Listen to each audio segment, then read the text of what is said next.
আবু জেহেলকে বলে আল্লাহকে মানো, আবু লাহাবকে বলে আল্লাহকে মানো, কেউ মানে না, সবাই বিরোধিতা করে, সবাই মারতে চায়, সবাই গুতাইতে চায়, সবাই তিরস্কার করে। বুক ভরা ব্যথা নিয়ে নবী এসে যখন দরজায় নক করে, আম্মা জান খাদিজা মায়া করে দয়া করে আদরের সাথে যত্নের সাথে ঘরের দরজাটা সঙ্গে সঙ্গে খুলে দিয়ে বলে, স্বামী আমার আসেন, সারাদিন আপনি অনেক পরিশ্রম করেছেন, সারাদিন দিনের দাওয়াত নিয়ে মানুষের দ্বারে দ্বারে ঘুরছেন, অনেক ক্লান্ত, ওযু করায়া দিই। এরপরে আল্লাহর নবীর হাত মুছে দেয়, পা মুছে দেয়, চেহারার পানি মুছে দেয়, রুমাল দিয়ে গামছা দিয়ে মুছে দেয়। নবীজি খাদিজার চেহারার দিকে তাকায়া তাকায়া সারা দিনের ক্লান্তি ভুলে যায়। এরকম যদি মা বোনেরা স্বামীর খেদমত করে, তাহলে আজও পৃথিবীতে কোনো স্বামী দ্বিতীয় বিবাহের চিন্তাই করবে না। কথা বলেন ঠিক কিনা? এই জন্য মা আম্মাজান খাদিজাকে মডেল বানান। নবীজির সামনে সুন্দর সুন্দর খানা পেশ করতেন, নবীজি খাইছে কিনা, খাবে কিনা জিজ্ঞাসা না করেই হেরা গুহার মতো উঁচু পাহাড়ে খাদিজা বয়স্ক মহিলা কষ্ট করে উঠে উঠে রুটি দিয়ে আসছেন। ইয়া রাসূলুল্লাহ, সারাদিন খান নাই, রুটিটা খেয়ে নিয়েন। আল্লাহর নবীর উপরে কোনো চাপ সৃষ্টি করেন নাই। নবীজি যখন খাদিজা ইন্তেকাল করে চিন্তায় বিভোর হয়ে গেলেন। খাদিজা ইন্তেকাল করবে, তখনও খাদিজা নবীজিকে বলে, ইয়া রাসূলুল্লাহ, ইয়া হাবিবাল্লাহ, আমার ভয় হয় কবরে যাওয়ার পরে আমি কি হিসাব দিব, আপনার সন্তুষ্টি অর্জন করতে পারছি কিনা, আপনার গায়ের একটা জামা দিয়ে আমি খাদিজাকে কাফনের ব্যবস্থা করে। স্বামীর ভক্তি, স্বামীর ভক্ত।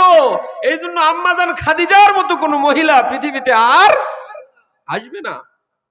আম্মাজান আয়েশাকে বিবাহ করার পরেও খাদিজার কথাই বলে, আহ খাদিজা কত ভালো ছিল, খাদিজা আমার দুঃখের দিনের সঙ্গী, খাদিজাকে আমি কোনো সুখ দিতে পারি নাই, খাদিজাকে আমি সময় দিতে পারি নাই। আম্মাজান আয়েশা শুধু বলছিলেন, আপনি এত এই বয়স্ক মহিলার কথা বলেন কেন? আর আল্লাহর নবী রাগ করে আম্মাজান আয়েশার কাছ থেকে দূরে চলে গেছে। শুধু বলছে যে আপনি এখনো এই বয়স্ক মহিলাকে ভুলতে পারলেন না, আমার কাছেও কি তার কথা বলতে হয়? নবী মুহাম্মাদুর রাসূলুল্লাহ বলে, আয়েশা তুমি তো সুখের দিনের সঙ্গিনী, আর খাদিজা আমার দুঃখের দিনের সঙ্গিনী। খাদিজা বেঁচে থাকা অবস্থায় কোনোদিনও আমি ঘরের খেদমতের অভাব বোধ করি নাই। স্বামীরা বাইরে পরিশ্রম করে ঘরে ফিরবে, আপনি তার সামনে পানি দেন, খানা দেন, সে হাত ধোয়ার আগেই গামছা নিয়ে হাত মুছে দেন, চেহারা মুছে দেন। স্বামী স্ত্রীর ভিতরে মোহাব্বত হবে, স্বামী স্ত্রীর ইতাআত হবে, স্বামী স্ত্রীর ভিতরে মিল মোহাব্বত বাড়বে, ইবাদত হবে, ঘরটা হবে দ্বীনের নূরের দ্বারা আলোকিত। কথা বলেন ঠিক কিনা? আপনার ওই দূরে দূরে মাহফিল শোনার জন্য যাওয়ার দরকার নাই।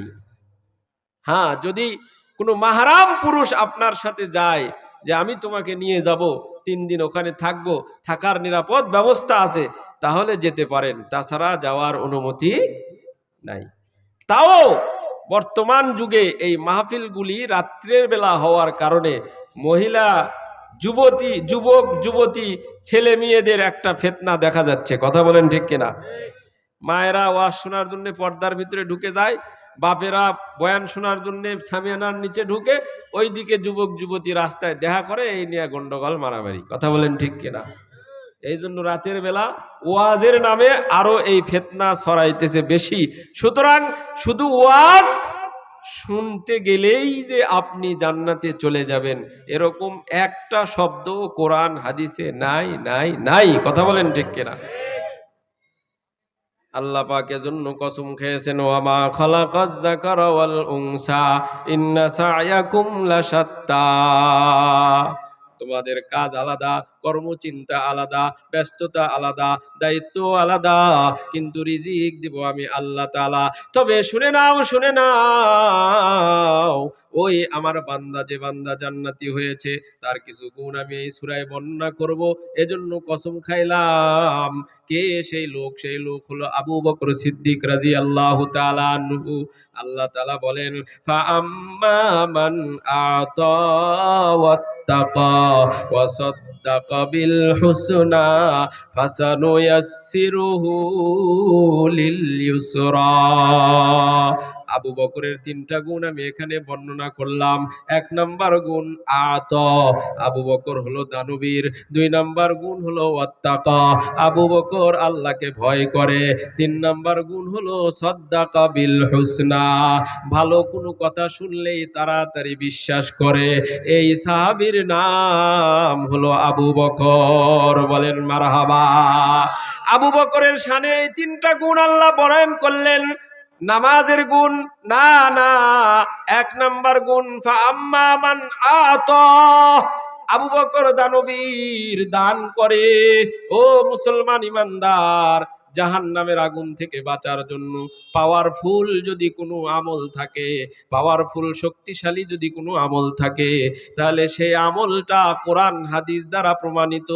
সেটা হলো দান সদকা। ফাআম্মা মান আতা, আবু বকর হলো দানবীর। যখনই নবীজি চাইছি তখনই আবু বকর দিছে। তবুক যুদ্ধের ঘটনা দিয়া নবীজি চোখের পানি ছেড়ে দিয়ে বলেছে, আবু বকর ঘরে তুমি কি রেখে আসছো? আবু বকর উত্তর দিয়েছে, ইয়া রাসূলুল্লাহ, ঘরে আমি কিছুই রাখি নাই, আপনি রাসূলুল্লাহ আর আপনার মালিক আল্লাহকে রেখে এসেছি।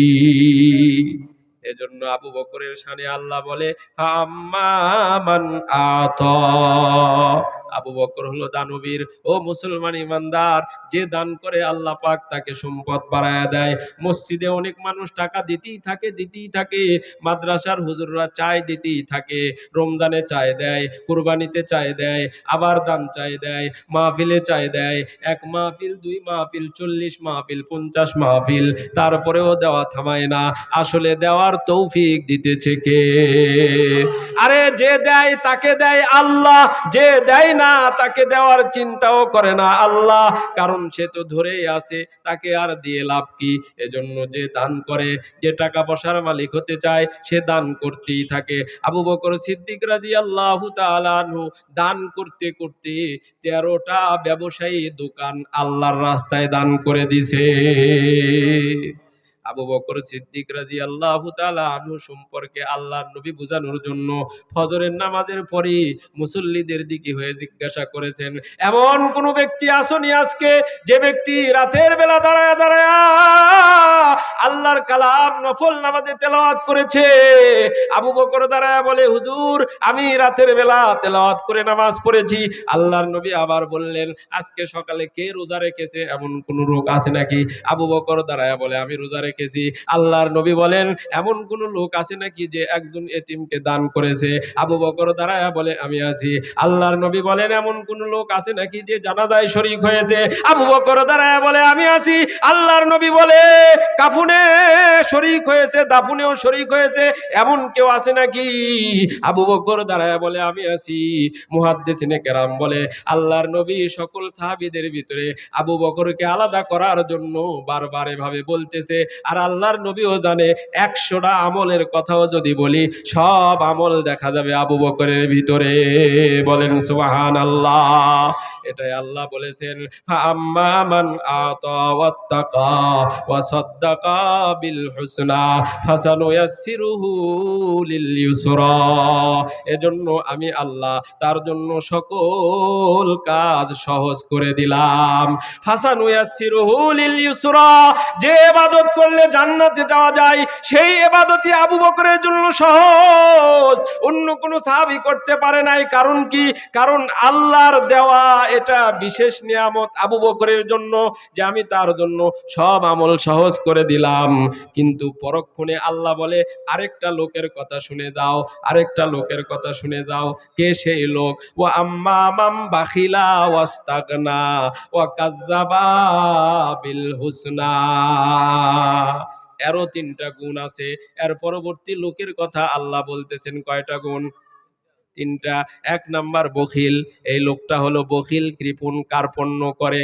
2 নাম্বার ওয়াস্তাগনা, 2 নাম্বার অহংকারী করে, তার কিছুই প্রয়োজন নাই, বলে ঈমান আনো দরকার নাই, নামাজ পড়ো দরকার নাই, দান সদকা করো দরকার নাই, সব খালি দরকার নাই, সে যা বুঝে তাই। আল্লাহ বলেন এই লোকের দ্বিতীয় গুণ হলো অস্তাগনা ওয়া কাজ্জাবা বিল হুসনা।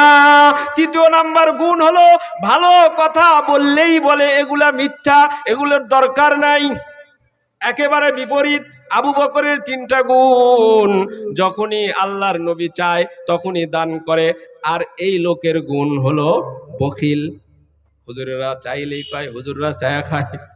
মাদ্রাসা চালাতে হবে কি জন্যে? এত দান সৎকা চাওয়াই লাগে, তাহলে মাদ্রাসার কি দরকার? এত দান করা লাগে, তাহলে মসজিদের কি দরকার? এত কোটাই টাকা দেওয়া লাগে, মসজিদের কি দরকার? ইমাম সাহেবের কি দরকার? এই মার্কা লোক সমাজে আছে না নাই? আল্লাহ পাক বলেন এই লোককে জানো, এই লোক হলো ওই যে বেলাল রাদিয়াল্লাহু তাআলা আনহুর মুনিব উমাইয়া বিন খলফ, জাহান্নামী। এই 3টা গুণের কারণে জাহান্নামে যাবে। 1 নাম্বার বখিল, 1 নাম্বার গুণ কি? বখিল। বখিল কোনোদিনও জান্নাতে যেতে পারবে না। আল্লাহর নবী হাদিসে বলেন আস-সাখিয়্যু করিবুম মিনাল্লাহ, দানবীর আল্লাহর নিকটে চলে যায়, ও করিবুম মিনান নাস, মানুষেরও নিকটে থাকে, মানুষ তাকে ভালোবাসে, মানুষ তাকে সম্মান করে, ও করিবুম মিনাল জান্নাহ, এই 2টা নিকটবর্তী হওয়ার কারণে জান্নাতের নিকটবর্তী চলে যায়। ও বাঈদুম মিনান নার, দানবীর জাহান্নাম থেকে অনেক দূরে থাকে।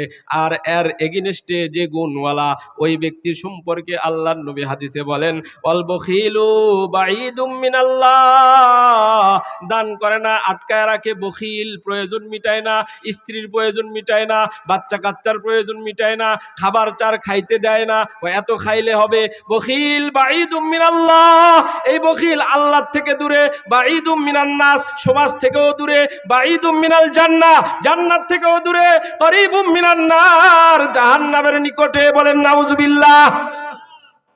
এর ফলাফল কি?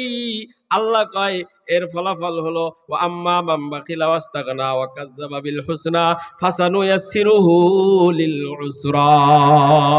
এর ফলাফল হলো জান্নাতে যাওয়ার যত সহজ কাজ আছে সব তার জন্য আমি কঠিন করে দেই। জান্নাতে যাওয়ার যেগুলো কাজ আছে সব তার জন্য কঠিন। জান্নাতে যাওয়ার একটা কাজ আত্মীয়তার সম্পর্ক বজায় রাখা। কথা বলেন ঠিক কিনা?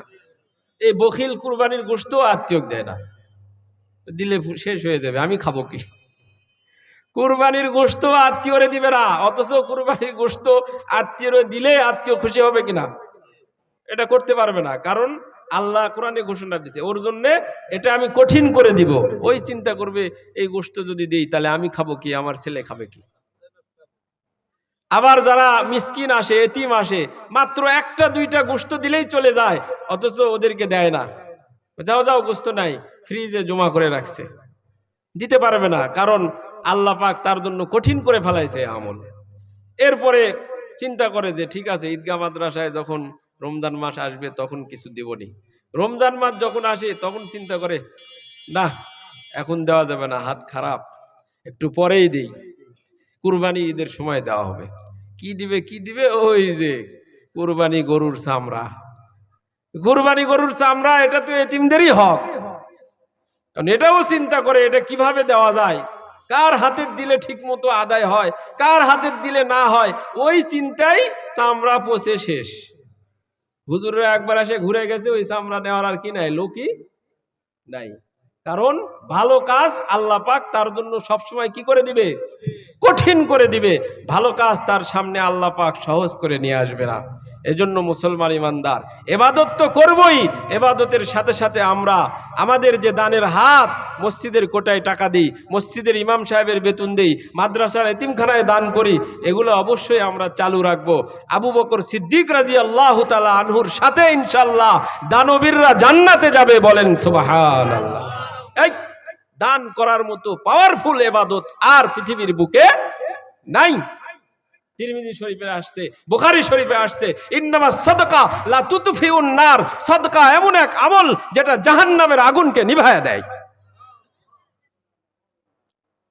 এই জন্য সৎকাকারী দানকারী দানবীর সে যদি এবাদত বন্দিগিতে কমও হয় কিন্তু সখী হয়, হাদিস বলে করিবুম মিনাল্লাহ, সে আল্লাহর নিকটে থাকে। বলেন সুবহানাল্লাহ। আল্লাহ পাক আমাদেরকে আবু বকর সিদ্দিক রাদিয়াল্লাহু আনহুর গুণে গুণান্বিত হওয়ার তৌফিক